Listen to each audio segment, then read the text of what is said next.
Introducing iPhone 16.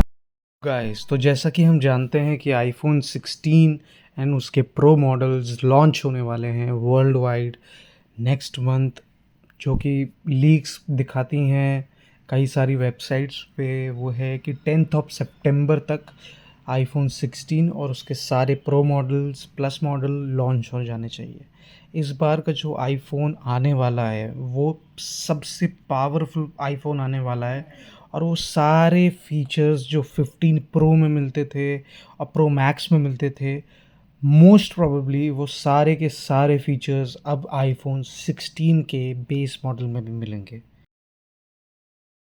जैसा कि हम देख सकते हैं स्क्रीन पे, आईफोन 16 का जो कैमरा मॉड्यूल है वो कुछ कुछ आपको याद दिलाएगा 11 और एक्सेस की। कई सारे चेंजेस हुए हैं आईफोन में। आईफोन का फ्रंट कैमरा की बहुत बहुत ज़्यादा डिस्कशन चल रहा है कि हो सकता है वो चेंज होगा या नहीं होगा। बहुत सारे कन्फ्यूजन्स भी हैं। लीक्स के हिसाब से ये बताया गया है कि इस साल जो 12 मेगापिक्सल का फ्रंट कैमरा था वो हो सकता है 12 का ही हो, 24 मेगापिक्सल वो 17 से होगा, जो कि 2025 से चालू होगा। लेकिन कुछ लोग बोल रहे हैं कि वो 24 से ही होगा। तो इसमें बहुत बड़ा डिफरेंस है और बहुत कन्फ्यूजन है। देखते हैं क्या होता है। जैसा कि हम जानते हैं कि एप्पल अपनी बैटरी में कोई ड्रास्टिक चेंज हर साल नहीं करता है, बहुत ही लिमिटेड चेंजेस करता है। उसी तरह आईफोन 16 और 15 में बहुत कुछ परसेंटेज का ही कैपेसिटी का डिफरेंस है, लेकिन इम्प्रूवमेंट है। और भी कई चीज़ें बैटरी में हैं। Stack battery cell technology use की है, जिससे जो स्वेल होगी बैटरी वो उसमें बहुत ज़्यादा टाइम लगेगा स्वेल होने में।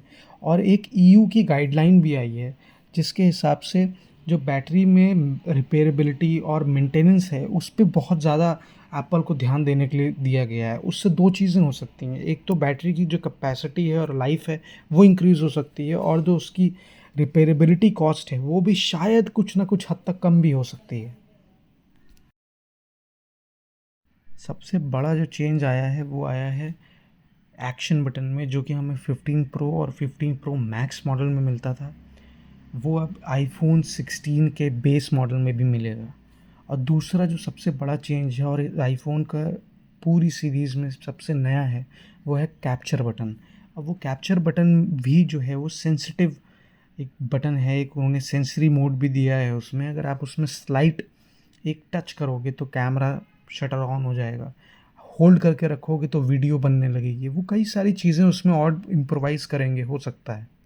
तो ये एक बहुत बड़ा चेंज है। हो सकता है इसकी वजह से उसमें आप कई चीज़ें डाल सकते हो, कई इम्प्रोवाइजेशन कर सकते हो। वो आईफोन की जो नया प्रोसेसर आने वाला है A18 बायोनिक, उसके हिसाब से उसमें कई अपडेट्स के साथ कई चीज़ें आप कर सकते हो। अब लास्ट में आते हैं कॉस्ट की, क्योंकि आईफोन 16 और 16 प्रो सारे मॉडल थोड़े से लंबे हुए हैं। लंबे मेरे कहने का मतलब जो उनकी साइज़ है, स्क्रीन साइज़ वो काफ़ी बड़ी हुई है, तो उसकी वजह से काफ़ी चेंज आ सकता है प्राइजेस में।